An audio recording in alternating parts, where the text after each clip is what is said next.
ማየት ሰለቸን፣ በቃ በመፍሰስ ሰለቸን፣ ይበቃል። አሁን እኔ በታሪክ በተለያዩ ቦታዎች በቤተክርስቲያን ውስጥ ባሉ መጽሐፍቶች ተጽፎ የተቀመጡ አሉ። ክርስቲያኖች ኦርቶዶክሶች እንዴት እየታሰሱ ይታረዱ የነበረበት ጊዜ በተለያየ ቦታዎች ተጽፎ ተቀምጦ ወይ ጉድ እንደዚህም ነበረ እያልን ነው እንግዲህ የምናነባው አልፏል ብለን። አሁን ያ ጊዜ ተመልሶ በዚህ በ20ኛው ክፍለ ዘመን ይመጣል ብለን መቼም አናስብም። መጥቷል። ወገኖቼ እንዲህ አይነት እኩይ ተግባር እንዲህ አይነት ሰብአዊ ግፍ ታሪክ ይቅር የማይለው ተተኪ ትውልድን ዋጋ የሚያስከፍል። በእርግጥ አሁን ላይ ያለው የአብይ አህመድ አስተዳደር ከመጣ ባለፉት 7 ዓመታት ያው ቤተክርስቲያን ማቅ ለብሳለች። ለቅሶ ነው፣ ሐዘን ነው። ቤተክርስቲያኒቱ ራሱ በተደጋጋሚ መግለጫ ማውጣታለች። መግለጫውም እንደው የማይረሳ ሁለኛ የሆነ ቃል ነው። እሱ ምንድነው? ቤተክርስቲያን ስደት ላይ ናት እስከማለት ጭምር ነው የደረሰችው። ሰብአዊነት ሊሰማ የሚችለው ማንም የሰው ዘር ፍጡር ሁሉ ሊሰማ የሚችል ነው። እውነት ነው። ሞት ሰለቸን ነው ያሉት።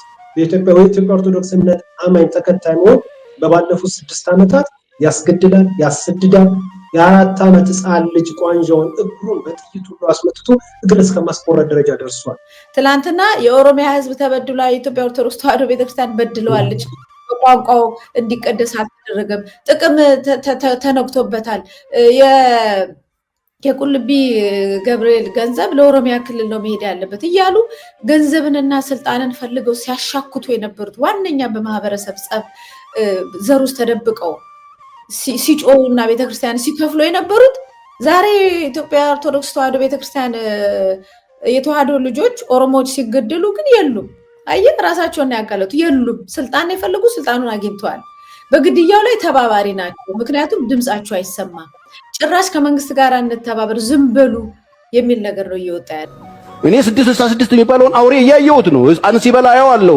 አውሬ ሆኖ ህዝብ ሲበላ አየዋለሁ። ሀገር ሲበላ አየዋለሁ። 6 አውሬው ከዚህ በላይ ምን ቢመጣ ምን ያደርገናል? ይሄ የሚባለው አውሬ ጭራታ እንዲያለው ሊፈጡ አግብቶ የሚመጣ ነገር አይደለም። የአውሬው ስራ እንደ ሀገር እያየ ነው ያለው። በእያንዳንዳችን ቤት በእያንዳንዳችን የእምነት ተቋም ሰው ለሰው እንደ ሀገር እየሆነብን ያለውን ነገር ቁልጭ አድርጎ ነው ያስቀመጠው። ምን ይበላል ከዚህ በኋላ ቢመጣ?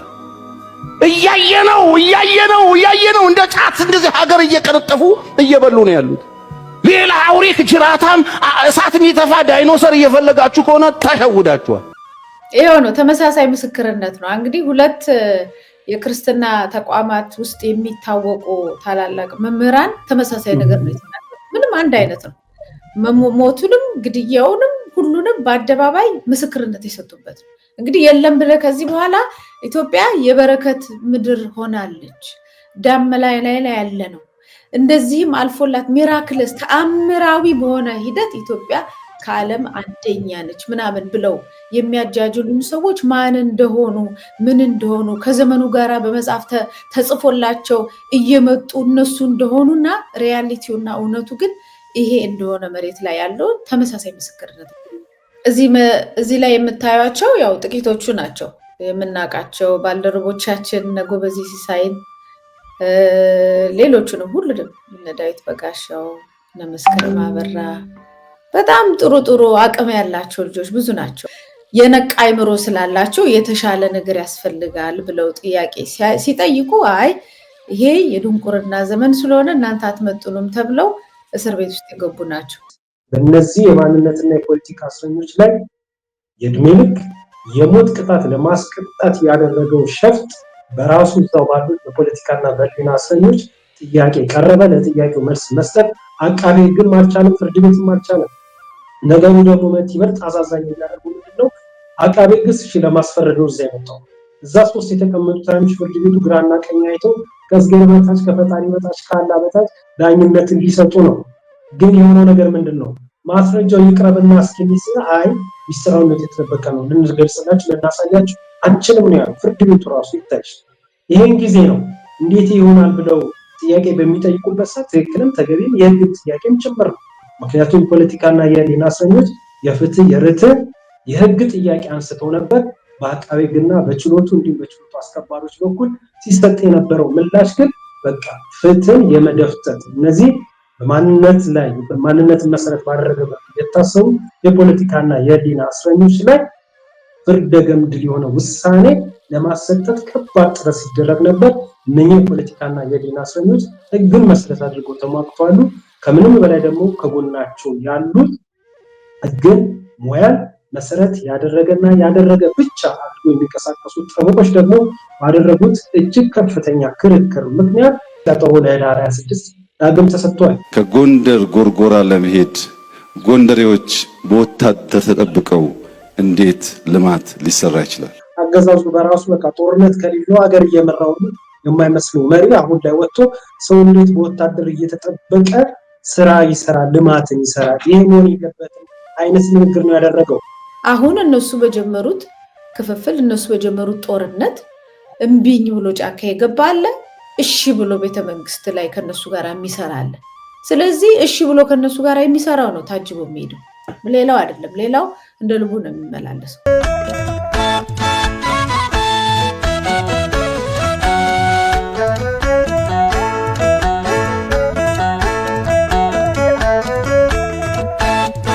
ሰላም ጤና ይስጥልን። የነጋሪት ቲቪ ስለ ሀገር መሰናዶ ተመልካቾቻችን ከጋዜጠኛ መታሰቢያ ቀጸላ ጋር አብረን በወቅታዊ ጉዳይ ቆይታ እናደርጋለን። እስከ መሰናዶ ፍጻሜ ድረስ አብራችሁ እንድትቆዩ የምጋብዛችሁ እኔ ይድነቃችሁ ከበደ ነኝ።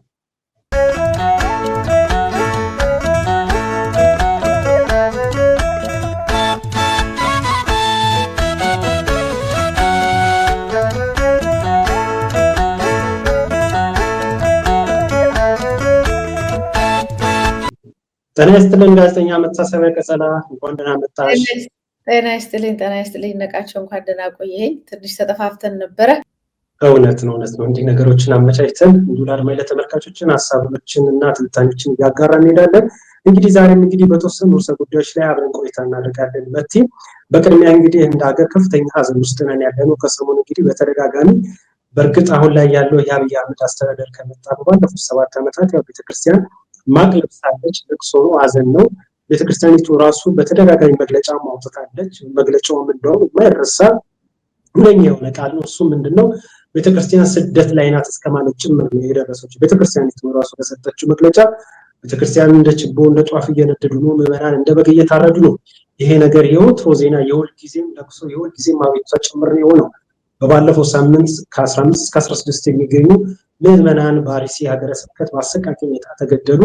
የእሱ ሀዘን ሳይወጣ ስለሱ አቤት ማለታችን ምላሽ ሳያገኝ ድጋሚ 5 ምዕመኖችን በአሰቃቂ ሁኔታ ተገደሉ። በብዙዎች ዘንድ ደግሞ መነጋገሪያ የሆነው ህፃን ልጅ አሁን ስሙ ዘንግቻለሁ፣ 4 ዓመት ህፃን ልጅ ቋንቋ ጋር ተአምር እንግዲህ አስብ፣ የ4 ዓመት ህፃን ልጅ ቋንጃው ላይ ነው በጥይት ተመቶ ቆስሎ ነበር። ያው መጨረሻ ላይ እግሩ ሁሉ ለመቆረጥ ደረጃ በቅቷል። በዚህ ሁኔታ ውስጥ ነን ያለነው እና ሰሞናዊ ሁኔታውን እንዴት ታይዋለሽ? ቀደም ብዬ እንደገለጽኩልሽ በባለፉት 7 ዓመታት ይህ ነገር የተለመደ ነው። አሁን ላይ ብሶ መጣ። ወደ ኋላም አካባቢ ከዚህ ነገር ጋር ተገናኝቶ የምናጋራቸው መረጃዎች አለ። የሰሞኑ ሁኔታ እንዴት አየሽ? ማንነትንና እምነትን መሰረት ያደረገውን ጥቃት። ያው እንዳልከው ነው፣ ሀዘን ላይ ነን፣ ለቅሶ ላይ ነን። አሁን እኔ በታሪክ በተለያዩ ቦታዎች በቤተክርስቲያን ውስጥ ባሉ መጽሐፍቶች ተጽፎ የተቀመጡ አሉ። ክርስቲያኖች፣ ኦርቶዶክሶች እንዴት እየታሰሱ እየታረዱ የነበረበት ጊዜ በተለያየ ቦታዎች ተጽፎ ተቀምጦ ወይ ጉድ እንደዚህም ነበረ እያልን ነው የምናነበው አልፏል ብለን። አሁን ያ ጊዜ ተመልሶ በዚህ በ20ኛው ክፍለ ዘመን ይመጣል ብለን መቼም አናስብም። መጥቷል። ከመምጣትም ኢትዮጵያ ውስጥ ነው የመጣው። ያውም ሁሉን እምነት ተቀብላ የምትኖር በተለያየ እምነት ዘርፍ ያሉ ሰዎች በሰላም በፍቅር የሚኖሩባት ተብላ በምሳሌነት በምትጠራበት አገር ላይ ያው ኢትዮጵያ ኦርቶዶክስ ተዋሕዶ ቤተክርስቲያን አገርን ያቀናች፣ ለአገር የዘመተች፣ አገርን የጠበቀች አካል ላይ እንደዚህ አይነት ትልቅ የሃይማኖት ተቋም ላይ በኢትዮጵያውያን ሌላ እጆች ይኖሩበታል። ነገር ግን እጃቸውን ያሳረፉት ግን ኢትዮጵያውያኖች ናቸው። በነዛ በኢትዮጵያውያኖች ላይ የኢትዮጵያ ኦርቶዶክስ ተዋሕዶ ቤተክርስቲያን የጥፋት ዘመቻ፣ ክርስቲያኖችን የማጽዳት፣ ኦርቶዶክሶችን የማጽዳት ዘመቻ፣ ቤተክርስቲያን የመዝጋት፣ የማቃጠል፣ የመዝረፍ ዘመቻ በምንም ተአምር የማስበው አይደለም። የሚታሰብ አይደለም። የድሮ የሚገርመኝ ነበር። አሁን ግን በዛ ዘመን በዛ ልክ የተበላሸ አይነት አስተሳሰብ ያላቸው ያልሰለጠኑ ጋርዮሽ ዘመን ላይ ያሉ በአውሬነት ተግባር በሰው ደም የሚረኩ ብዙ ኃይሎች ስላሉ ሀገራችን ውስጥ በዚህ ሁኔታ እየተሳደረች በአደባባይ ይሄ ነገር ተፈጽሟል። መፈጸሙም አይደለም አንድ ቀን ተፈጸመ ብለ ተአምር ተብሎ ትልቅ ዜና ሆኖ ዓለም አገር ሁሉ መረባረብ ሲገባው ሄልፕለስ ሚረዳት የሌለ ቤተክርስቲያን እያለቀሰች በዛው ለቅሷ ላይ ሌላ ለቅሶ ቢጨመርባት ያሉትን ቀብራ ስትመለስ ሌላ ሞተው የሚጠብቋት ያሉትን የታገቱትን መመለስ ማችል ቁጭ ብላ ሬሳቸው ተገድሎ አደባባይ ላይ እስኪጣል የምትጠብቅ ቤተክርስቲያን ነች። በዚህ ላይ ደግሞ ምንም ሆነ ሀገራዊ መንግስት ወይም ትላልቅ ተቋማት መግለጫ ያወጣሉ። በመንግስት ደረጃ ህግን ሊያስከብር የሚችል ተቋም ሄዶ ሊያድናት የማይችል ከሰማይ አምላክ ብቻ ፍርድ የምትጠብቅ ሆናለች። ይሄንን ደግሞ እንጠብቃለን። ከዛ ውጭ ግን ምዕመኑ ተቆጥቷል። በተለያየ አካባቢ ብዙ እንቅስቃሴዎች ተጀምሯል። ምክንያቱም አሁን ካልተጀመረ ከዚህ በኋላ ክር አስሮ መሄድ በኢትዮጵያ ላይ በጣም አደገኛ ሊሆን ስለሚችል አሁኑኑ ተው ካልተባለ ደግሞ ይሄው ከዚህ በላይ ምን ይሆን? ስለዚህ ውጊያ ላይ ነው ያለችው ቤተክርስቲያኗ። መልካም፣ አብዛኛውን ነገር በትክክልና በልኩ ገልጸሽዋል። ይህ በእንዲህ እንዳለ እንግዲህ ብፁዕ አቡነ ናትናኤል ሊቀ ጳጳስ አንድ ያስተላለፉት በመድኃኔዓለም ዓመታዊ ክብረ በዓል ላይ ያስተላለፉት መልእክት አለ። እጅግ ምሬት ባዘለ መልኩ የብዙ ኦርቶዶክሳውያን ድምፅ ሊሆን የሚችል መልእክት ነው ያስተላለፉት። የግድ ኦርቶዶክሳውያን ብቻም ስለሆነ ሳይሆን ማንም ሰብአዊነት የሚሰማው ጭምር ሊሰማው የሚችል ንግግር ነው ያደረጉት። እስኪ እሱን እናዳምጥና በሱ ጉዳይ ላይ ተጨማሪ አስተያየት እንሰጣለን። እውነት አላችሁ ግን ለማን የምንነግረው? ምን ማን የሚሰማን? ይሄንን ማን የሚያቆመው? ይሄንን ያው ይብቃ። ተለማመድነው። ስንት ሰው ሲያልቅ ስንቶቻችን ስናልቅ ነው የሚቆመው? ይበቃ። ህዝባችን እረፍት ይፈልጋል፣ ሰላም ይፈልጋል፣ ነፃነት ይፈልጋል። ሞት ሰለቸን፣ በቃ በመፍሰስ ሰለቸን፣ ይበቃል። ሀገሪቷ እረፍት ያስፈልጋታል። ህዝቡ እረፍት ያስፈልገዋል። ስለኛ ደም ፈሰሰ እኮ፣ በእርሱ ቁስል እኛ ተፈወስን እኮ። ሌላ ደም አያስፈልግም። ሌላ ደም በግፍ ሊፈስ አይገባም። አዎ ይሄ ወገኖቼ እንዲህ አይነት እኩይ ተግባር፣ እንዲህ አይነት ኢሰብአዊ ድርጊት ታሪክ ይቅር የማይለው ተተኪ ትውልድን ዋጋ የሚያስከፍል ተገቢ ያልሆነ እግዚአብሔር የማይወደው ሰውም የማይፈልገው ይህ ሰብአዊ ድርጊት የሰው ልጅ ደም በከንቱ ማፍሰስ፣ ይሄ እኩይ ተግባር በማንም ዘንድ የተወገዘ ነው፣ የተጠላ ነው። ይሄው ነው እንግዲህ ጋዜጠኛ መታሰቢያ ቀጸላ እንደሰማነው እንግዲህ እጅግ ምሬት ባዘለና ቁጭት ባዘለ መልኩ ማን ነው የሚያስቆመው? መቼስ ነው የሚቆመው? ስንቶቻችን ስናልቅ ነው ይህ ግፍና በደልስ የሚያበቃው? ሞት ሰለቸን፣ ታሪክ የማይለው የግፍ በደል ነው እየተፈጸመብን ያለው። ለመጪው ትውልድም እንደ ታሪክ የሚቀመጥ ጥቁር አሻራ ነው፣ ጥቁር ጠባሳ ነው በሚል መልኩ ነው ብፁዕ አባታችን ይህንን ንግግራቸውን ያደረጉት። እና ይሄ ነገር የብዙዎቻችን የኢትዮጵያ ኦርቶዶክስ እምነት ተከታይ እምነት ድምፅም ጭምር ነው። ቀደም ብዬ እንደገለጽኩት የግድ ኦርቶዶክሳዊ እምነት ተከታይ በመሆን ብቻም ሳይሆን ሰብአዊነት ሊሰማ የሚችለው ማንም የሰው ዘር ፍጡር ሁሉ ሊሰማ የሚችል ነው። እውነት ነው። ሞት ሰለቸን ነው ያሉት። በኢትዮጵያ ኦርቶዶክስ እምነት አማኝ ተከታይ መሆን በባለፉት 6 ዓመታት ያስገድላል፣ ያሰድዳል። የ4 ዓመት ሕፃን ልጅ ቋንጃውን እግሩን በጥይት ሁሉ አስመትቶ እግር እስከ ማስቆረጥ ደረጃ ደርሷል።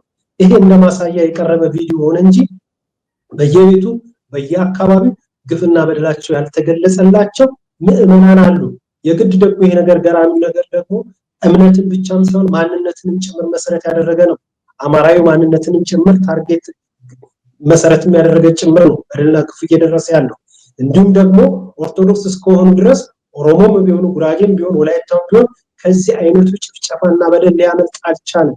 ስለዚህ አሁን ላይ እንደ ሀገር ሃይማኖትና ማንነትን መሰረት ያደረገ እጅግ በተጠናከረ መልኩ ብፁዕነታቸው እንደገለጹ እስኪ ሰለቸን እስኪ ታክት ድረስ ሞት የወትሮ ስራው ነው በኢትዮጵያ ኦርቶዶክስነት ተከታይ ዘንዶች እና በእሳቸው ንግግር ላይና በዚህ ሐሳብ ላይ ያለሽ አስተያየት ምንድነው? መቴ የዘመኑ ኢትዮጵያ ያለችበትን ሁኔታ ምስክርነት ነው ተቀምጦ ያለፈው።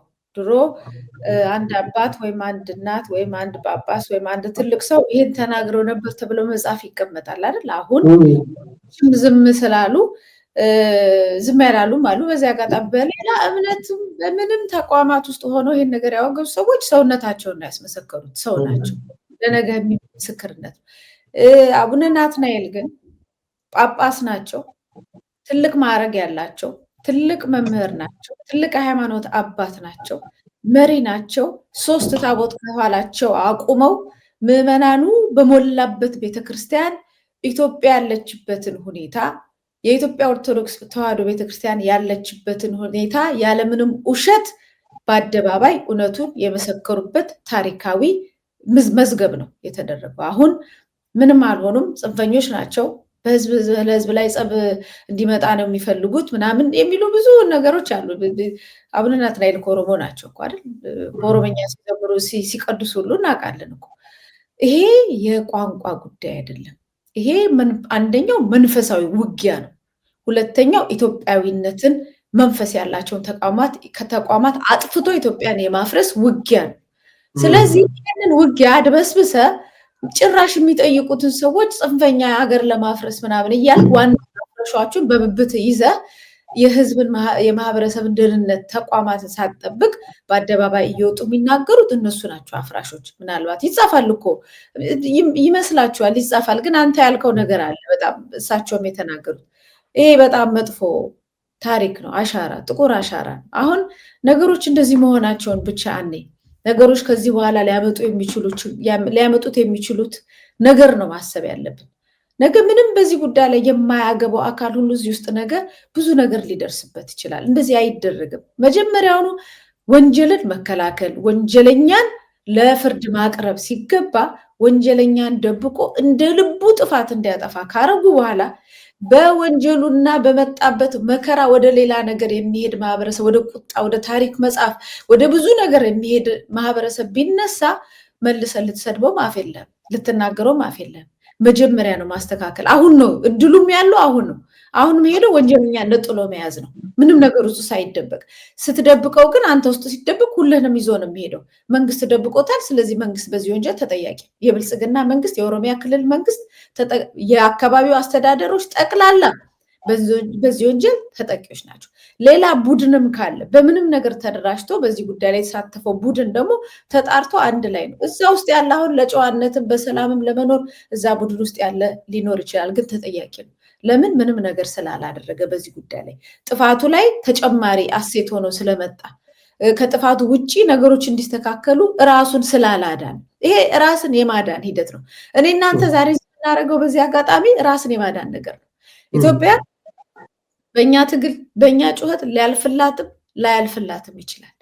ከዚህ በኋላ ሴንቸሪም ዘመንም ይፍች፣ አሁንም ነፃነቷን ታገኝ፣ ማህበረሰባችን ከለቅሶ ይረፍ፣ ሰላም ያገኝ፣ ጦርነት ይብቃ፣ ይህንን ሁሉ ነገር እንላለን። መቼ እንደሚሆን አናውቅም። እኛ ግን በዚህ በከባዱ ዘመን የማህበረሰባችን ደም እንደ ጎርፍ እየወረደ ባለ ሰዓት ግን ተናግረናል። ቢያንስ ራሳችንን የምናድነው ሰው ሆነን ቆመናል። አትግደሉ።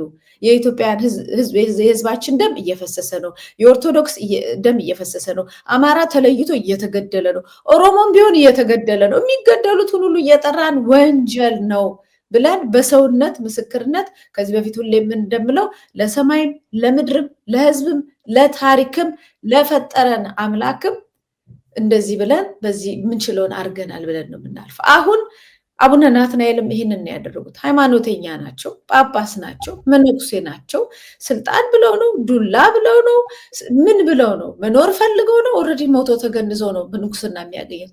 ለምን ብለው ይዋሻሉ? ምናልባት ሌሎቹንም በዚህ ሁኔታ ላይ በዛ ቀሚስ ውስጥ ተደብቀው ወንጀል ለሚሰሩ ትምህርት እንዲሆኗቸው እንደዚህ ነው ሃይማኖተኝነት፣ እንደዚህ ነው ለክርስትና መቆም፣ እንደዚህ ነው ላመኑበት መቆም፣ እንደዚህ ነው የሚለውንም ምስክርነት ሰጥተው ሌላም አባቶች እንደዚሁ በየአቅጣጫው ከወላይታም የተናገሩ አባት አሉ፣ በየአቅጣጫው የተነሱ አሉ። እነሱ ራሳቸውን አድነዋል።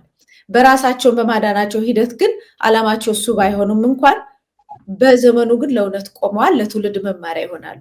ሌላውን ዝም ያለውን ወንጀለኛውን በዜሮ የሚያባዙ ናቸው። ትላንትና የኦሮሚያ ሕዝብ ተበድሏል፣ የኢትዮጵያ ኦርቶዶክስ ተዋሕዶ ቤተክርስቲያን በድለዋለች፣ በቋንቋው እንዲቀደስ አልተደረገም፣ ጥቅም ተነክቶበታል፣ የቁልቢ ገብርኤል ገንዘብ ለኦሮሚያ ክልል ነው መሄድ ያለበት እያሉ ገንዘብንና ስልጣንን ፈልገው ሲያሻክቱ የነበሩት ዋነኛ በማህበረሰብ ጸብ ዘር ውስጥ ተደብቀው ሲጮሁና ቤተክርስቲያን ሲከፍሉ የነበሩት ዛሬ ኢትዮጵያ ኦርቶዶክስ ተዋሕዶ ቤተክርስቲያን የተዋሕዶ ልጆች ኦሮሞዎች ሲገደሉ ግን የሉም። አየህ፣ ራሳቸውን ያጋለጡ የሉም። ስልጣን የፈለጉ ስልጣኑን አግኝተዋል። በግድያው ላይ ተባባሪ ናቸው። ምክንያቱም ድምፃቸው አይሰማም። ጭራሽ ከመንግስት ጋር እንተባበር ዝም በሉ የሚል ነገር ነው እየወጣ ያለው እና ከባድ ውጊያ ስለሆነ በዚህ ላይ አያገባኝም፣ እኔን አይመለከተኝም፣ እኔ የለሁበትም ነው አለንበት። በዚህ ዘመን ላይ ወደንም ጠላንም በዚህ ዘመን ላይ ተወልደናል፣ ባለዕዳዎች ነን እና ይህን ዕዳቸውን ነው እሳቸው ያወረዱት በሂደቱ ላይ። መልካም መቴ፣ ልክ ብለሽዋል። ብዙም የምንለውም ነገር የለም ከዚህ በላይ። ይህ በእንዲህ እንዳለ ግን እንደ ሀገር ግን እየደረሰብን ያለውን በደል፣ ሰቆቃ፣ ግፍ እንዲሁም ደግሞ ከቃል በቃ አንዳንዴ ልትገልጹ ከምትችው በላይ እየሆነ ያለ ግፍና በደሎች አሉ። ይህንን አስመልክቶ እንግዲህ የሌላ እምነትን ተከታይ መሪ ነው ፓስተር ቸሬ የሚባል ያው በብዙ ዘንድ ይታወቃል። አንድ ያደረገው ንግግር አለ። አሁን ስንለው የነበረውን ነገር ይበልጥ ሊደግፍልን የሚችል ምናልባት እሱን እንስማና ወደ ቀጣይ መሰናዷችን እንለፍ። እስኪ እሱን እንስማው። ከሆነ ተሳስታችኋል። እኔ 666 የሚባለውን አውሬ እያየሁት ነው። ሕፃን ሲበላ አየዋለሁ። አውሬ ሆኖ ህዝብ ሲበላ አየዋለሁ። ሀገር ሲበላ አየዋለሁ። አውሬው ከዚህ በላይ ምን ቢመጣ ምን ያደርገናል? ምን ይበላል ከዚህ በኋላ ቢመጣ? እያየነው እንደ ጫት እንደዚህ ሀገር እየቀነጠፉ እየበሉ ነው ያሉት። ሌላ አውሬ ጅራታም እሳት የሚተፋ ዳይኖሰር እየፈለጋችሁ ከሆነ ተሸውዳችኋል። እየሰራ ነው ያለው። ከዚህ በላይ ምን ያረጋል ቢመጣ? ከዚህ በላይ ምን ያረጋል? ከዚህ በላይ ምንድነው የሚያረገን? ንገሩኝ። 90 ደቂቃ አልቋል። አትጠራጠሩ፣ ምንም አትጠራጠሩ። ይሄው ሀገር መንግስት ከመንግስት ጋር ህዝብ ከህዝብ ጋር እየተበላላን በቂ የሆነ ምልክቶችን መጽሐፍ መጨረሻ ላይ የሚሆኑትን ክፉ ነገሮች በሙሉ መጽሐፉ የሚነግረን በሱ መነጽር ስታዩት ሁሉም ነገር ተጠናቆ እያየነው ነው። ግፉን እያየነው ነው። ስግብግቦቹን እያየነው ነው። በቁም ሰዎች የሚበሉትን እያየነን ነው። ደም የሚጠጡትን እያየን ነው። ትነቃላችሁ። ንቁ። እንግዲህ 666 አውሬ ሲባል ብዙዎቻችን እናውቃለን። 666 ያው መጽሐፍ ቅዱሳዊ በሆነ መልኩ ሃይማኖቱን ማስተምሮት ውጪ ይሄ ነገር በብዛት በሰፊ በሁሉም ዘንድ የሚታወቅ ነው። እውቀትም ባለው ማከለኛም በሆነ ባወቀም ባላወቀ በትንሹም በትልቁም 666 እና አውሬ የሚለው ነገር በብዙዎቻችን አይምሮ ላይ አለ። እንግዲህ ፓስተር ቸሬ እየነገረን ያለው ምንድነው? ይሄ የሚባለው አውሬ ጭራታ እንዲያለው እንዲፈጡ አግብቶ የሚመጣ ነገር አይደለም። የአውሬው ስራ እንደ ሀገር እያየ ነው ያለው። በእያንዳንዳችን ቤት፣ በእያንዳንዳችን የእምነት ተቋም፣ ሰው ለሰው እንደ ሀገር እየሆነብን ያለውን ነገር ቁልጭ አድርጎ ነው ያስቀመጠውና ምናልባት ተመልካቾቻችን ቅድም ካነሳነው ማሰብ የሚደግፍ ነው በማለት ነው ይህንን መረጃ ወይም ይህንን ንግግር ያጋራናቸው። እንደው ማጠቃለያ በዚህ ጉዳይ ላይ ያለሽ ሀሳብ አለ? ይሄው ነው፣ ተመሳሳይ ምስክርነት ነው። እንግዲህ ሁለት የክርስትና ተቋማት ውስጥ የሚታወቁ ታላላቅ መምህራን ተመሳሳይ ነገር ነው የተናገሩት። ምንም አንድ አይነት ነው። ሞቱንም ግድያውንም ሁሉንም በአደባባይ ምስክርነት የሰጡበት ነው። እንግዲህ የለም ብለህ ከዚህ በኋላ ኢትዮጵያ የበረከት ምድር ሆናለች። ዳመና ላይ ያለ ነው። እንደዚህም አልፎላት ሚራክልስ ተአምራዊ በሆነ ሂደት ኢትዮጵያ ከዓለም አንደኛ ነች ምናምን ብለው የሚያጃጅሉን ሰዎች ማን እንደሆኑ ምን እንደሆኑ ከዘመኑ ጋራ በመጽሐፍ ተጽፎላቸው እየመጡ እነሱ እንደሆኑና ሪያሊቲውና እውነቱ ግን ይሄ እንደሆነ መሬት ላይ ያለው ተመሳሳይ ምስክርነት ፓስተር ቸሪ በጣም እኔም ሁሉ ጊዜ የምለው ነገር ነው። ሰዎች እኮ ጭራቅ ምናምን ሆኖ አልመጡም እኮ በአደባባይ ሱፍ ለብሰው ስለ ገንዘብ አምልኮ ነው እየነገሩ ነው ያለው። ገንዘብን ስለማምለክ፣ ድሃን ስለመጥላት፣ በድህነት ውስጥ ያለው ማህበረሰብ እንደ ቆሻሻ እንደምናምንቴ ስለመቁጠር፣ ሰው ሲሞት ችግኝ ተከልለትና ጥላ ይሁን አይረባም ሰው አይደለም ከማለት የሰው ለቅሶ መከራ ስቃይ የህፃን ልጅ ጉስቁልና እግር መቆረጥ በዶዘር መጨፍጨፍ በጅምላ መቀበር ሁሉ በአደባባይ መሳለቂያ ሆኗል በዚህ ዘመን። ስለዚህ ይሄ የአውሬ ዘመንን በአደባባይ የአውሬ ዘመን ነው በኢትዮጵያ ውስጥ አሁን ያለንበት ዘመን እንደዚህ አይነት ነው ብሎ ፓስተር ቸሪ ነግሮናል። ስለዚህ መጨረሻ ላይ ልብ ያለው ልብ በል ከነቃ ንቃ ብሎ ተናግሯል። ስለዚህ የሚችል ቅድም እንዳልኩ ነው በመንቃት ራስህንም ማህበረሰብንም አገርህንም ሃይማኖትንም የማዳን ሂደት ላይ መሳተፍ ነው። አይ ብሎ ደግሞ እዛ ውስጥ ደግሞ ገብቶ ወይ ማለቅ ነው አለዛ ደግሞ ከገዳዮች ጋር መሆን ነው። እንግዲህ መምረጥ ነው። እሳትም ውሃም ተዘጋጅቶልሃል፣ እጅህን ወደ ፈለክበት ስደድ ነው። ስለዚህ እየሰደድን ነውና ምስክርነት ነው እየተሰጠ ያለው። እውነታው ይሄ ነው። ምንም የሚድበሰበስ በሶሻል ሚዲያ እና በጠገቡ ሰዎች በኢትዮጵያ ገንዘብ በደለቡ አንደበቶች በመነገር እና በእነሱ ግሳት የሚሸፈን የኢትዮጵያ ማህበረሰብ ችግር የለም። ደግሞ ይሄ ፐርሰናልም ነው። እንደዚህ አይነት ነገሮች ፐርሰናልም ናቸው። ያለን እውነት ክደህ ለገንዘብ አምልኮ ስትወድቅ የሞተው ለሞተው ለጎሰቆሎ ለድሃው ሳታዝን ለባለ ሀብቶችና ለባለስልጣኖች ስታደላ ለዛ ነው እኮ መጽሐፍ ቅዱስ ኃጢአት የገንዘብ ስር ነው የተባለ። መንግስተ ሰማያት ሀብታም መንግስተ ሰማያት ከሚገባ የተባሉ እነዚህ ሁሉ ነገሮች የተጻፉልህ እኮ በዚህ ጊዜ እንድትጠቀምባቸው ነው። ለሁለት ንጉስ ወይም ለሁለት ጌታ አትገዛ የተባለውም እኮ ለዛሬ እንዲጠቅመን ነው። ስለዚህ ለማን የተገዛ ነው? መልሱን ለሁላችንም ተሰጥቶናል። እነዚህ መመራን ናቸው። ሁለቱም ባሉት ነገር ሙሉ በሙሉ እኔ ሊወጣ የሚችል ነገር ያለው አይመስለኝም። እጅግ አድርጌ አመሰግናለሁ። ከዚህኛ መታሰቢያ ቀጠና በእምነት ተቋማትና ማንነትን መሰረት ያደረገው ጥቃትን አስመልክቶ በሰጠሽን ማብራሪያ ትንታኔ በአድማጭ ተመልካቾች ስም እጅግ አድርጌ አመሰግናለሁ። ወደ ሌላ መረጃችን እናምራ። እሱ ምንድነው? ሞትና ዕድሜ ልክ በሚያስፈርድ ፍርድ አቃቤ ሕግን በመቃረን ማስረጃ አቅርቦ በፖለቲካና በህሊና በማንነት እስረኞች ላይ አንድ የሰራው ሸፍጥ አለ። እሱም በተመለከተ ነው መረጃውን የምናጋራው። በእነ ዶክተር ወንደሰን አስፋው መዝገብ የተከሰሱ 51 የፖለቲካና የህሊና እስረኞች ጥቅምት 26 ቀን 2018 ዓ.ም የፌዴራሉ ከፍተኛው ፍርድ ቤት ልደታ ምድብ የህገ መንግስትና ህገ መንግስታዊ ችሎት ቀርበው ነበረ። በዚህ በቀረቡበት ችሎት ላይ አቃቤ ሕግ በስልክ የተጠለፈ ድምፅ ቅጂ በማስረጃነት በፍርድ ቤቱ አቅርቦ የፖለቲካና የህሊና እስረኞች ላይ ሞትና ዕድሜ ልክ ለማስፈረድ ካለው ጽኑ ፍላጎት በመነሳት ሐሰተኛ መረጃ በማቅረብ በችሎት ውስጥም ከፍተኛ የሆነ ውዝግብ ተፈጥሯል።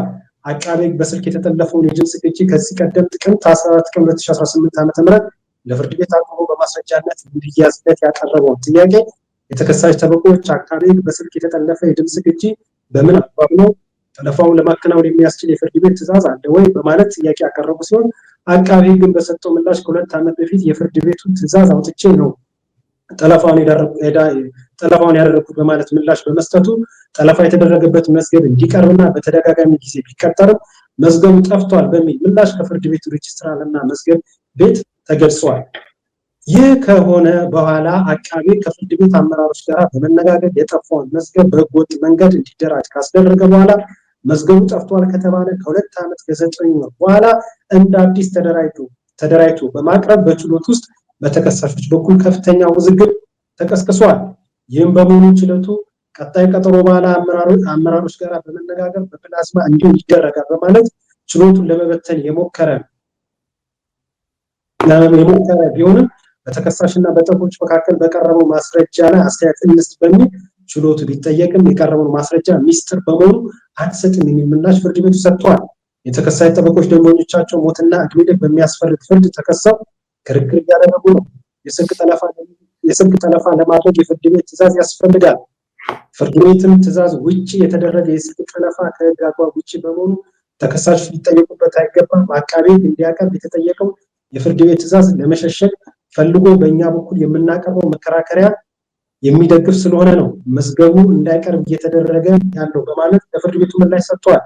የፖለቲካና የህሊና እስረኞችን በችሎቱ ምሬትና ብሶት ባዘለ መልኩ በአማራዊ ማንነታቸው እንዲሁም በአማራ ላይ እየደረሰ ያለውን በደል ለምን ብለው በመጠየቃቸው ብቻ እየደረሰባቸው ያለው ፍርደ ገምድል አካሄድ በችሎቱ አምረው ድምፃቸውን ከፍ አድርጎ ተቋማቸውን አሰምተዋል።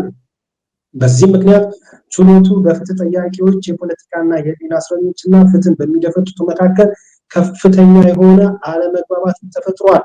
ፍርድ ቤቱ የውዝግቡን ውጥረት እያየለ መምጣቱ ተከትሎ ለህዳር 26 ቀን 2018 ዓመተ ምህረት ተለዋጭ ቀጠሮ የሰጠ ሲሆን ከወዲሁ ችሎቱ በፕላዝማ እንደሚሆንም የተከሳሾችን ፍርድ ቤት ቀርቦ የመከራከር መብት የሚጋፋው ውሳኔ ሊሰጥ እንደሚችል ዛቻና ማስፈራሪያ ጭምር ሰጥተዋል።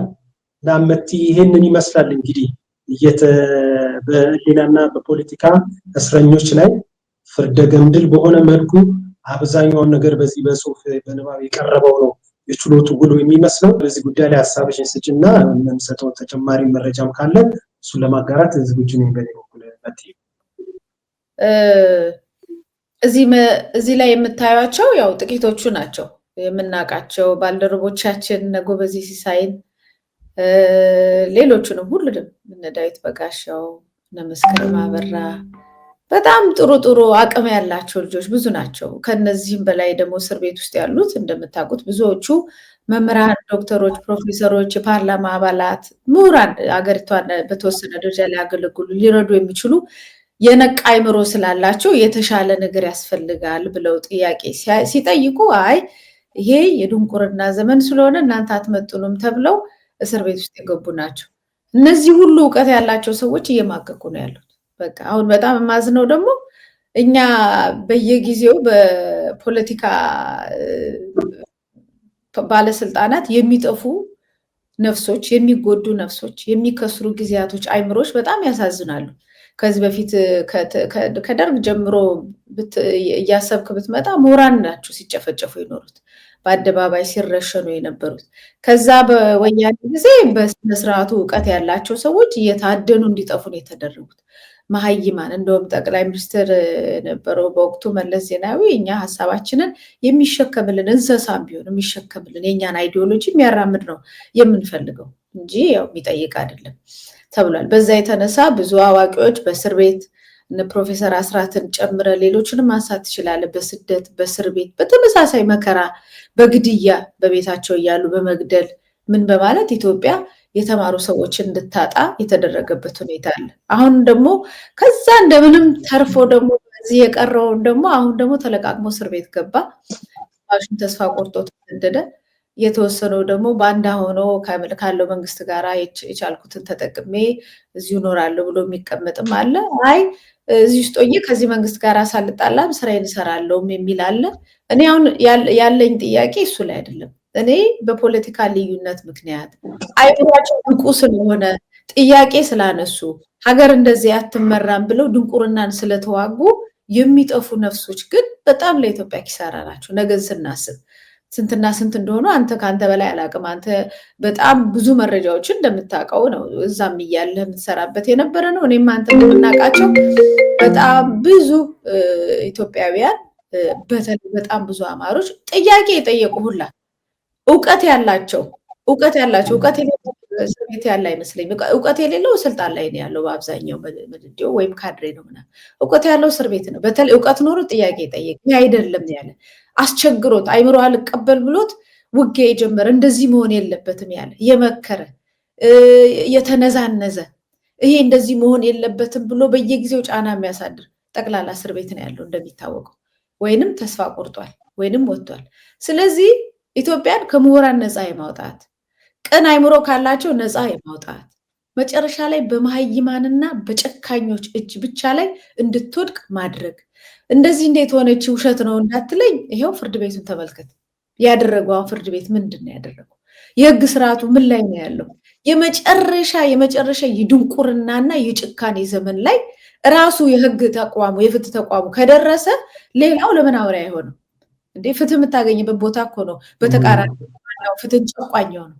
ስለዚህ ይሄ ነው በቃ ያልተማሩ ሰዎች በመጡ ኢትዮጵያ ትልቁ ጠላቷ ድህነቷና ድንቁርና ሲገዛት ነው። ድንቁርናና ችጋር ነው ኢትዮጵያ ችግር። አሁን ድንቁርናም ያለባቸው ሰዎች በየቦታው ገብቶ እንደ ልብ ሲሰድቡን ነው የሚሉት። ሀገሪቷ ሲጫወቱባት ነው የሚሉት።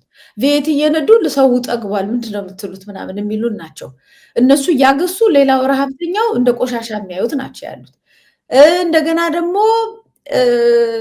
በዛው ልክ ደግሞ የተቸገረው ሰው ደግሞ እንዲገዛ ትንሽም ካምናምን እያሉ ደግሞ እየሰበሰቡ ያላመነበትን ነገር ደግሞ በግዴታ እንዲያራምድ ደግሞ እየተደረገ ነው ልጆቹ ማሳደግ ስላለበት። እነዚህ ሁለት ነገሮች የድንቁርናና ችጋር ሀገራችንን እያፈረሷት ነው ያሉት እና አሁንም ትክክለኛ ሀገር ለመገንባት ህግን መሰረት ያደረገ እውቀትን መሰረት ያደረገ የመሳሰሉትን ነገር የፍትህ ሲስተም ሲገባን እንደዚህ አይነት ተቋማት ሲገቡን ጭራሽ በጣም ዋስትና ለፍትህ ዋስትና የሚሰጠው ዋነኛውን የፍትህን አካል ድራማ ተውኔት ሰው ምን ይለናል በዚህ አጋጣሚ በጣም አሁን ያሉት ጭራሽ ይሉንታ ቢባል የላቸው በቃ ጨርሰን የምንሰማ የምናስተውልም አይመስላቸውም። ቀርጾም እዚህ ጋር ዋሽተውም እንደ ከከሚሴ እኮ ኦነግ ሸኔ ተብሎ የተሰበሰቡትን እኮ አምጥተው እነ ጎበዜና እነ መስከረም ላይ እኮ እያስተረጎሙ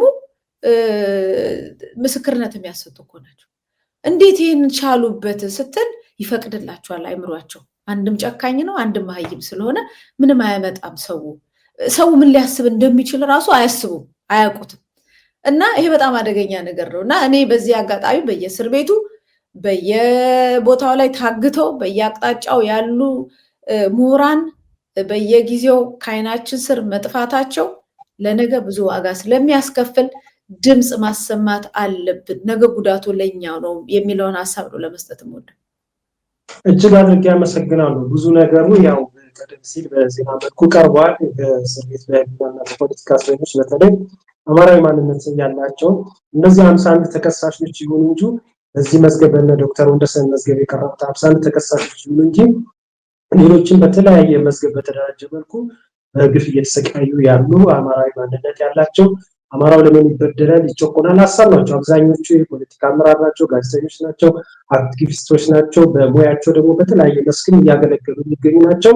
አንደኛ አማራዊ ማንነታቸው፣ ሌላው ደግሞ በአማራው ላይ እየደረሰ ያለው በደልን ደግሞ በኢትዮጵያ ፖለቲካ አጠቃላይ ሁኔታም ላይ ሀሳብ በመግለጻቸው በመናገራቸው ብቻ ነው በዚህ ግፍን በደልና ሰለባ እየተዳረጉ ያሉት። የፓርላማ አባል ክርስቲያን ታደለን ጨምሮ እነ ዮሐንስ ቦያለው ሌሎችም አሉ። በብዛት ነው ስምም የዚህና ክርስቲያንም የምንችለው አይደለም። እኔ ማንነት መሰረት ያደረገው እስሩ አፈነው ስቃይ እንግዲህ ወደፊትም ድምፅም እያሰማንም እንቀጥላለን። አሁን እንግዲህ እያሰማን ያለነው ምን ያህል ሸፍጥ እየተሰራ እንደሆነ የሌለ ማስረጃ ከሁለት ዓመት በፊት ያልቀረበ ማስረጃ በመዝገብ ቤት በሬጅስትራል አደራጅቶ አቃቤ ሕግ አቅርቦ ፍርድ ቤት ውስጥ በእነዚህ የማንነትና የፖለቲካ እስረኞች ላይ የእድሜ ልክ የሞት ቅጣት ለማስቀጣት ያደረገው ሸፍጥ በራሱ እዛው ባሉት በፖለቲካና በህሊና እስረኞች ጥያቄ ቀረበ። ለጥያቄው መልስ መስጠት አቃቤ ሕግም አልቻለም፣ ፍርድ ቤትም አልቻለም። ነገሩ ደግሞ ይበልጥ አሳዛኝ የሚያደርገው ምንድነው? አቃቤ ሕግ ለማስፈረድ ነው እዛ የመጣው። እዛ ሶስት የተቀመጡ ታሪዎች ፍርድ ቤቱ ግራና ቀኝ አይተው ከዝገበ በታች ከፈጣሪ በታች ካላ በታች ዳኝነት እንዲሰጡ ነው። ግን የሆነው ነገር ምንድነው? ማስረጃው ይቅረብና እስኪሚስ አይ ሚስጥራዊነት የተጠበቀ ነው ልንገልጽላችሁ ልናሳያችሁ አንችልም ነው ያለው ፍርድ ቤቱ ራሱ ይታይሽ። ይሄን ጊዜ ነው እንዴት ይሆናል ብለው ጥያቄ በሚጠይቁበት ሰዓት ትክክልም ተገቢም የህግ ጥያቄም ጭምር ነው። ምክንያቱም ፖለቲካና የህሊና እስረኞች የፍትህ የርትዕ የህግ ጥያቄ አንስተው ነበር። በአቃቤ ሕግና በችሎቱ እንዲሁም በችሎቱ አስከባሪዎች በኩል ሲሰጥ የነበረው ምላሽ ግን በቃ ፍትህን የመደፍጠት እነዚህ በማንነት ላይ በማንነት መሰረት ባደረገ መልኩ የታሰሩ የፖለቲካና የህሊና እስረኞች ላይ ፍርደ ገምድል የሆነ ውሳኔ ለማሰጠት ከባድ ጥረት ሲደረግ ነበር። እነኚህ የፖለቲካና የህሊና እስረኞች ህግን መሰረት አድርገው ተሟግተዋል። ከምንም በላይ ደግሞ ከጎናቸው ያሉት ህግን ሙያን መሰረት ያደረገና ያደረገ ብቻ አድርጎ የሚንቀሳቀሱ ጠበቆች ደግሞ ባደረጉት እጅግ ከፍተኛ ክርክር ምክንያት እንግዲህ ቀጠሮ ለህዳር 26 ዳግም ተሰጥቷል። ያን የሚሆነው ነገር እንግዲህ ተከታትለን ለአድማጭ ለተመልካቾቻችን የምናጋራ ነው የሚሆነው። መቲ ወደ ሌላው መረጃ ከዛ በፊት ይኸውልህ አሁን ህግን ተከትሎ የምትለው የትኛው ህግ ነው? እንግዲህ ትክክለኛው ህገ መንግስቱ ላይ ያሉ ብዙ ከፍትህ ጋር የተገናኙ ጥሩ አንቀጾች አሉ። ያው አንተም ታውቃቸዋለህ። እና እሱን እኮ የሚጻረር ነገሮች ናቸው። በፓርላማ ላይ ተሰብስበው ትዝ አይልህም እንዴ? የወጣው ረቂቅ እኮ የነበረው አንድ መርማሪ የሚፈልገውን ከመግደል በስተቀር የሚፈልገውን ነገር ማድረግ በተመርማሪው ላይ ይችላል የሚል ነገር አሁን ህግ ነው ስትል ህጉን ደግሞ ቀይረው የአራዊት ህግ አድርገው እያመጡት ነው። ስለዚህ ህጉን ራሱ ከመደፍጠጥ ነው የሚጀምሩ፣ ህጉን ከመቀየር ወደ ህግ አራዊትነት ወደኋላ የመመለስ ነው። እና በዊልቸር አድርጎ ቀጥቅጦ መስማት ማየት እስከማይችል ድረስ ቀጥቅጦ ማስወጣት ይችላል። ኦፍኮርስ እዛ ድረስ ከቀጠቀጠው ልጁ እንደዛ ከሚሆን እሺ ልክ ነው ቢል ይሻለዋል።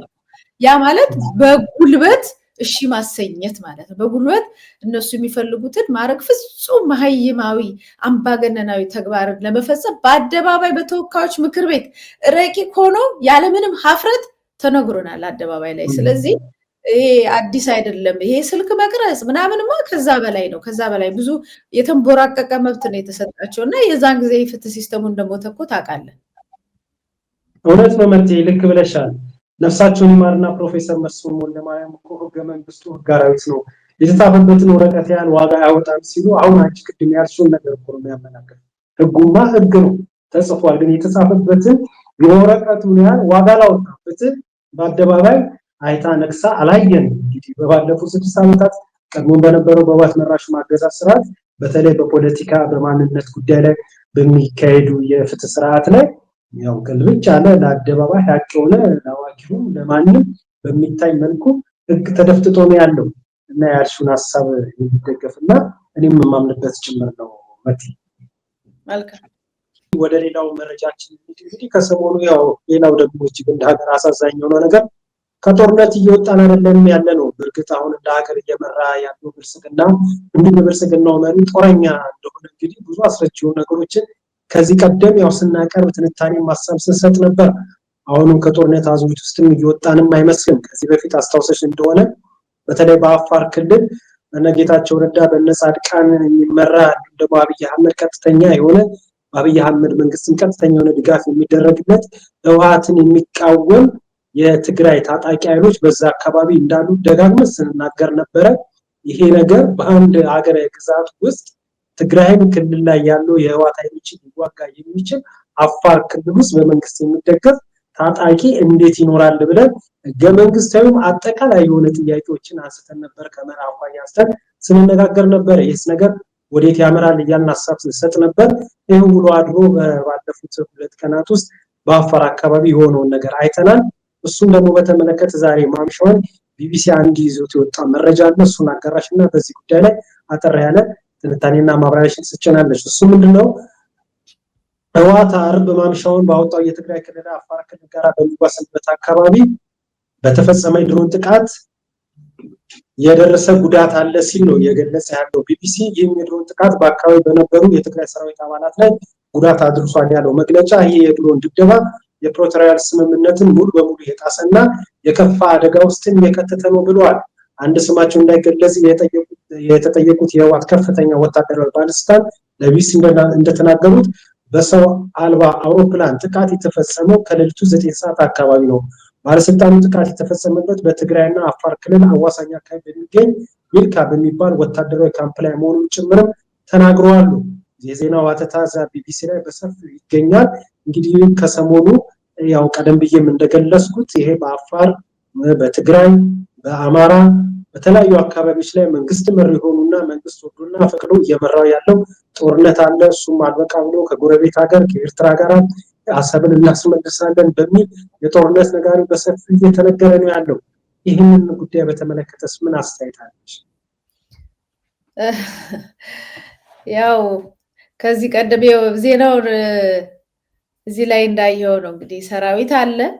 መጀመሪያ እኔ እናንተ ማስታወስ ያለብን ትጥቅ ፈቷል ህወሓት ምንም ነገር የለም የተባለውን ነገር ማስታወስ አለብን። ስናስታውስ ደግሞ ወጥተው ትጥቅ ፈቷል እያሉ ሲነግሩን የነበሩ የመንግስትም የፖለቲካ ፓርቲዎችም ግለሰቦችም ምናምን ስናስባቸው እና አሁን ደግሞ በቅርቡ ወደ አፋር ክልል ገብቶ 6 ከተሞችን ይዞ ትላልቅ መሳሪያዎችን ሳይቀር ወደ ህዝብ ላይ እየተኮሰ ወደ 2000 ሰው በላይ ከአፋር ክልል እንዲፈናቀል ያደረገ የህወሓት ኃይል ትጥቅ ያልፈታ መንግስት የሚያውቀው ባጀት ከዚህ በፊት ሲበጅትለት የነበረ አካል እንዳለ እናውቃለን ማለት ነው። ሰው እዚህ ላይ መንግስት ምን እያደረገ ነው? እንዴት አድርጎ ተንከባክቦ እዚህ ላይ እንዴት እንዳደረሰው እንግዲህ ፍርዱን ለህዝብ ነው የሚሰጠው። ትላንትና በነበረው ጦርነት ብዙ ውድመት አማራ ክልል ላይ፣ አፋር ክልል ላይ ጥፋት ተደርጓል፣ ውድመት ተደርጓል። ያንን ውድመት ያደርጉ የህወሓት አለቆችና የሰራዊት አመራሮች ሳይቀሩ በሽልማት መንግስት ተቀብሏቸዋል። የፍቅር ተምሳሌት ነኝ ለማለት ቢጠቀምባቸውም እኛ ደግሞ ወንጀለኛን በዚህ ደረጃ የመሸለም ተግባር ሌላ ወንጀለኛ ያመጣል እንጂ ምንም አይነት ፍቅር አይደለም። ይሄ የወንጀለኞች ፍቅር ነው እርስ በርስ እንጂ ለመላው ህዝብ ለሰፊው ህዝብ ደግሞ ፍትህን የማሳጣት ወንጀልን ህጋዊ የማድረግ ስርዓት ነው የሚል ነው አቋማችን ያለን። በዛም ሂደት አማራ ክልል የተነሳበት ዋነኛው የጦርነቱ ምክንያት ልዩ ኃይል ይበተን ትጥቅ ፍታ ነው። አማራ ክልል ደግሞ ህወሓት አልፈታም። በትላንትና ሂደት ላይ ያጠፋውን ጥፋት ድጋሚ ከዛ ሳናገግም ሌላ ጥፋት ያመጣብናል አንፈታም ሲል ጦርነት ተጀመረ። ሰራዊት ገባ፣ አማራ ክልል ጦርነት ተጀመረ። አሁን ወደኋላ ተመልሰ ጦርነቱ እንዴት ተጀመረ ስትል መልሱ ተሰጠ ማለት ነው። ስለዚህ ልዩ ኃይል ይፍታ የተባለው ነገር ህወሓት ስለፈታ ሳይሆን እንዲፈታ ስለተፈለገ የአማራ ክልል እንዲፈታ ስለተፈለገ ብቻ እንደሆነ ሰራዊቱ ግን የህወሓት ሰራዊት ከነ ሰራዊቱ ታጥቆ ፈንድ እየተደረገ ባጀት በአደባባይ ጠቅላይ ሚኒስትሩን ተናግሯል። ይሄን ያህል ገንዘብ እየሰጠን ነው ስናኖራቸው የነበረው ተብሏል። ስለዚህ ምን ትጠብቃለህ ታዲያ? ህወሓት እኮ ህወሓት ነው፣ በቃ አለቀ። ምንም ስለ ህወሓት እኮ ዘርዝረን ለአመታት ጨርሰነዋል። ህወሓት ነው። ሸለምከው ሾምከው ከዛ መልሶ ሊያጠፋ ይመጣል። በቃ አለቀ።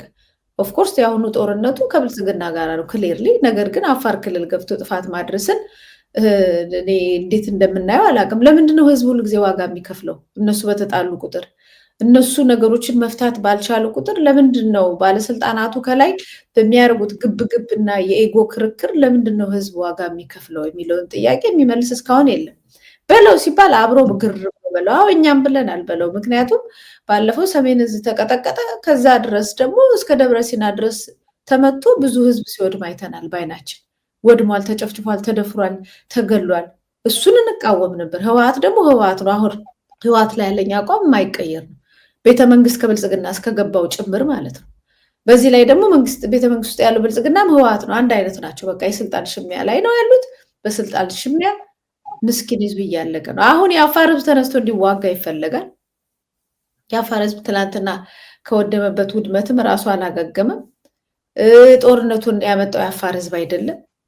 ነገር ግን የአፋር መሬት ላይ ግን እዛ ቦታ ላይ ያለው አስተዳዳሪም ፋሲሊቴት አድርጎ ከብልጽግና ጋር አፋር መሬት ላይ አንድም ከትግራይ ጋር አንደኛውን ደግሞ እንደዚሁ ከኤርትራ ጋር ጦርነት ለመጀመር የታቀደችው የጦርነት ምድር አፋር ነች። ስለዚህ አሁን ዋጋ እየከፈለች ነው ያለችው። ከዛ ውጭ ግን በዚህኛው በመንግስት በኩል ሄዶ በድሮን ምናምን የምጠብቀው ነገር ነው። እነዛ እንዲገቡ ሁልጊዜ እንደዛ ነው። ይከፈታል። ቦርደሩን አይጠብቁትም፣ ድንበሩን አይጠብቁትም፣ አይዟቸውም፣ ይለቋቸዋል። ለዚህ ነው እስከ ደብረ ሲና ድረስ የመጡት። ይለቋቸዋል፣ ከዛ ይመጣሉ፣ ጥፋት ያጠፋሉ። ከዛ ይሄኛው ደግሞ አጽፋውን ሄዶ ይመልሳል። በሁለቱም አቅጣጫ ላይ ህዝብ ነው የሚጎዳው። ስለዚህ ምን እንላለን? ጦርነት በቃ መተዳደሪያው ነው። ህወሓትም ጦርነት መተዳደሪያው ነው። ብልጽግናም ጦርነት መተዳደሪያው ነው። ብልጽግና ህወሓት ኤ እና ቢ ልንላቸው እንችላለን። ህወሓት ኤ እና ቢ፣ ህወሓትና የህወሓት ልጅ ብልጽግና ሁለቱም መተዳደሪያቸው ጦርነት ነው። ህዝባችን ግን በእነሱ አለቀ። በእነሱ በሚጀምሩት ጦርነት አለቀ። መፍትሄ መፈለግ አለበት። ከዚህ አይነት ቡድን ውጪ ሰላምን የሚፈልግ እውቀት ያለው ሌላ ዊዝደም ያለው ከጦርነት መተዳደሪያነት ወጥቶ ሌላ መፍትሄ ሊያመጣ የሚችል አካል በሀገራችን ላይ ካልመጣ እያለቀስን ነው የምንቀጥለው። ዙሪያችን እኮ ነው ጦርነት ያለው። ዙሪያችን መሀል ዙሪያ በሁሉም አቅጣጫ ጦርነት በጦርነት ምን ያለ ነው። አንዳንዴ እኔ ያው ክርስቲያን ስለሆንኩኝ እንደው ዲቫይን ኢንተርቬንሽን እጠይቃለሁ። የመለኮት ጣልቃ ገብነትን ሁሉ እጠይቃለሁ። ዙሪያውን በሳት ነው የሚለኩሱት። በቀደም ድሬዳዋ ላይ የተለኮሰ ነገር አለ በጠቅላይ ሚኒስትሩ።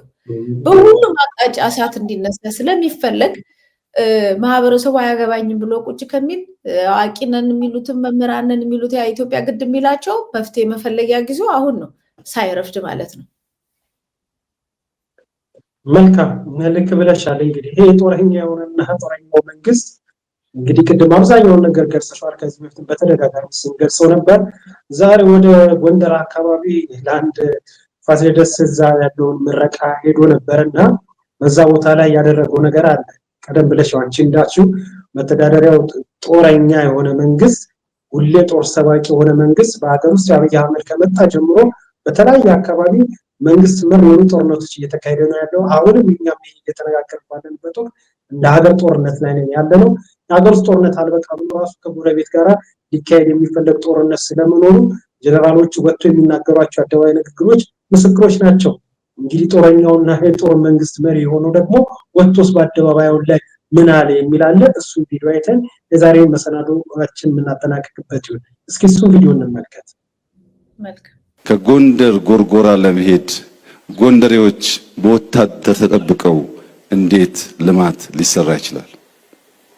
ባዕድ ሳይሆን ባላገሮች፣ ባለቤቶች ከአንድ ሰፈር ተንቀሳቅሰው የሀገራቸውን ልማት ማየት ማገዝ እንዲችሉ ሰላም ያስፈልጋል።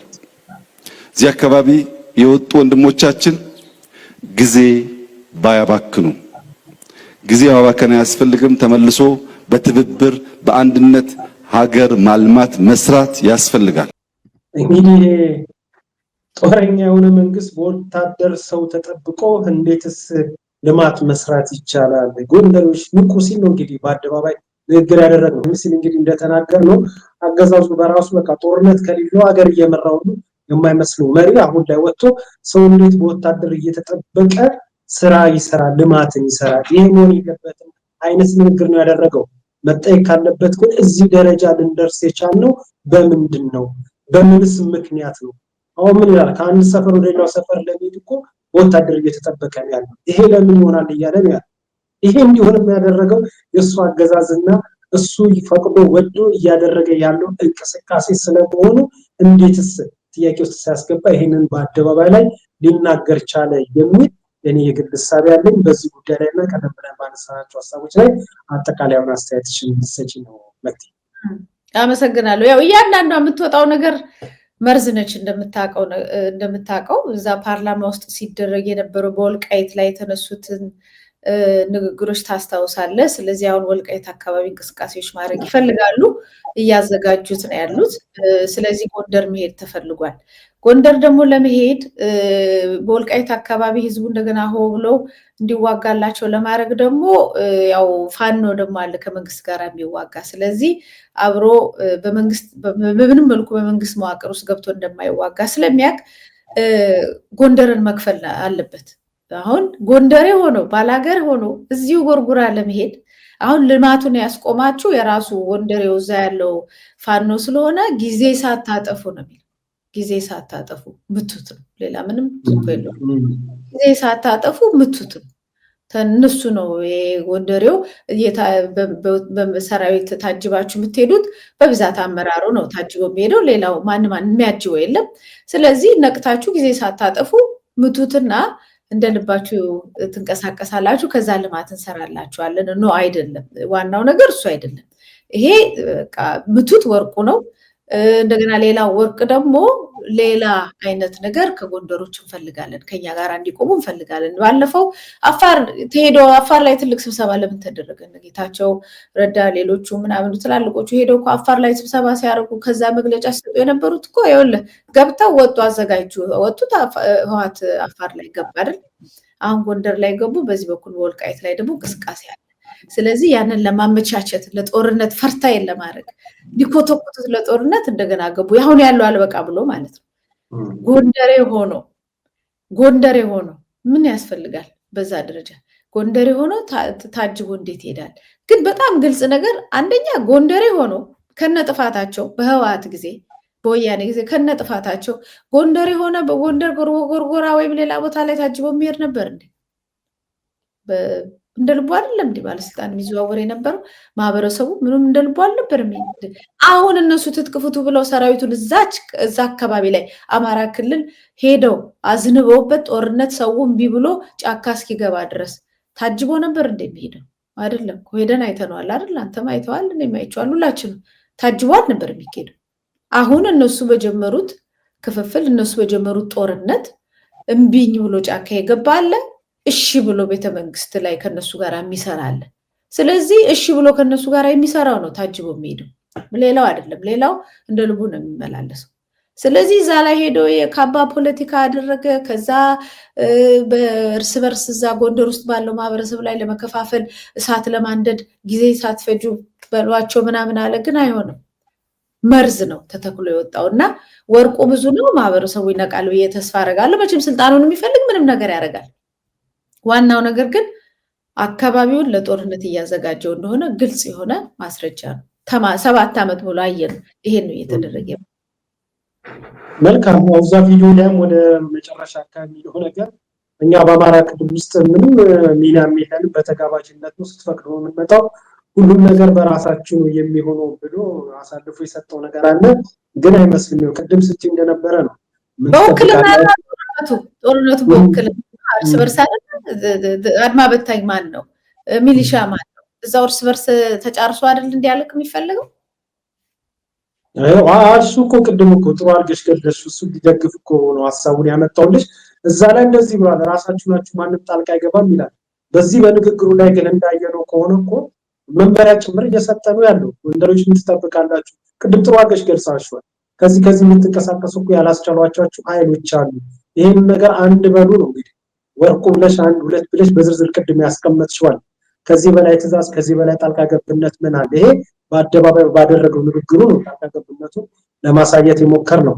በእጅ አዙር በጓዳ ደግሞ የሚያደርገው ነገር የሱ የእጅ ስራ ውጤት መሆኑ ብዙ አሳይና አስረጂ ነገሮች አሉ። ጋዜጠኛ መታሰቢያ ቀጸላ እጅግ ከተጣበበው ጊዜሽ ተሻምቼ በዚህ ጉዳይ ላይ ቅድም ባነሳናቸው ሀሳቦች ላይ ለሰጠሽው ማብራሪያ ትንታኔ እጅግ አድርጌ አመሰግናለሁ። እንግዲህ ሳምንትም ሁኔታዎችን አመቻችተን እንዲሁ ለአድማጭ ለተመልካቾቻችን ሀሳቦችን ነው የምናጋራው። እግዚአብሔር ያክብርልኝ፣ ክብረት ይስጥልኝ። እኔም አመሰግናለሁ። መልካም አድማጭ ተመልካቾቻችን ባነሳነው ርዕሰ ጉዳይ ይጠቅማል ይሆናል ያላችሁትን ሀሳብ እንዳገኛችሁ ተስፋ አድርጋለሁ። በሌላ መሰናዶ ዳግም እስክንገናኝ ድረስ ሰላም ቆዩ።